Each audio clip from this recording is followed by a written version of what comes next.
মুহসিন বান্দাদের গুণাবলী। এখন বলবেন হুজুর মুহসিন বান্দা কারা? মুহসিন বান্দা হলো সৎকর্মশীল ব্যক্তি যারা, এই সৎকর্মশীল ব্যক্তিদের গুণাবলী। আপনি সৎ কাজ করেন, এই সৎ কাজগুলো আল্লাহর দরবারে কবুল হয় কি না হয় এটা জানার দরকার আছে।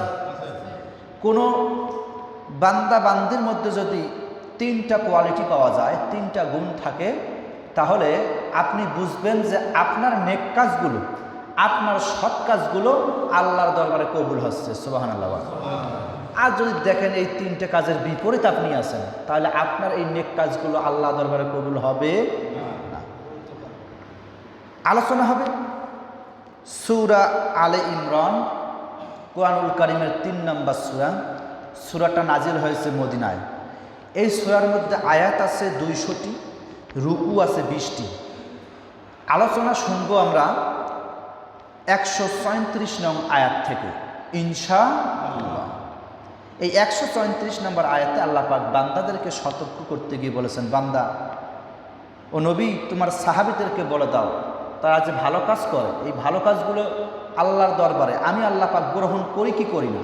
আমি এর ভেতরে ৩টা গুণ দিলাম, যদি তোমার উম্মতরা এই ৩টা কাজ যদি করতে পারে তাহলে আমি আল্লাহ পাক বলে দিলাম, বুঝতে হবে তাদের নেক আমলগুলো, দান সদকাগুলো, তাদের সমস্ত ভালো কাজগুলো আল্লাহর দরবারে কবুল হচ্ছে।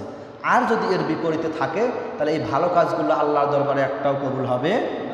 আল্লাহ পাক বলছেন আল্লাযীনা মানে যে বা যারা বা যাহারা ইউনফিকুন মানে ব্যয় করে। এখানে আল্লাহ পাক ইউনফিকুন শব্দটা মুজারের আলোচনা দিয়েছেন, বর্তমান ভবিষ্যৎ প্রেজেন্ট ফিউচার।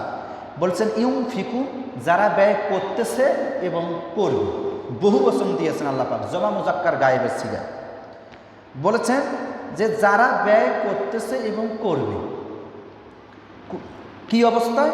ফিসসাররাই, অর্থাৎ যখন সে সচ্ছলতা অবলম্বন করে, যখন তার কাছে টাকা পয়সা থাকে, কোনো অভাব থাকে না, এই সচ্ছলতার মধ্যেও সে দান করে।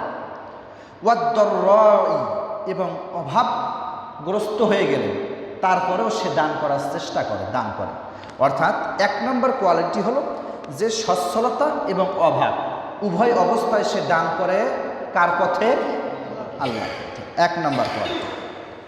এরপর আল্লাহ পাক বলছেন শোনো, ২ নম্বর গুণটা হচ্ছে ওয়াল কাযিমিনাল গায়জ, এবং যখন তার কোনো বিষয়ে রাগ আসে তখন সে রাগগুলোকে হজম করতে শিখেছে, রাগ থেকে নিজেকে সংবরণ, নিজেকে সংযত রাখতে পারে। এটা হচ্ছে ২ নম্বর কোয়ালিটি। ৩ নম্বর কোয়ালিটি হচ্ছে ওয়াল আফিনা আনিন নাস, এবং তারা সবসময় কী কাজ করে? মানুষদেরকে ক্ষমা করতে, ভালোবাসতে শেখে। সুবহানাল্লাহ।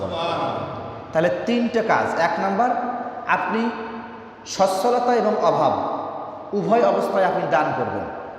২ নম্বর আপনি যখন রাগ আসবে তখন আপনাকে রাগ হজম করা, অর্থাৎ রাগকে নিয়ন্ত্রণ করা শিখতে হবে। ৩ নম্বর গুণ হচ্ছে আপনাকে আল্লাহ পাক বলছেন যে আপনাকে ক্ষমাশীল হতে হবে। এই ৩টা গুণ যদি আপনার ভেতরে যদি থাকে তাহলে আপনি মুহসিন বান্দা, সৎকর্মশীল বান্দা। আর এই ৩টা কোয়ালিটি, ৩টা গুণ যদি আপনার ভেতরে যদি না থাকে তাহলে আপনি যত বড় আল্লাহওয়ালা হন, আপনার নেক আমল আল্লাহর দরবারে কবুল হচ্ছে না এবং হবেও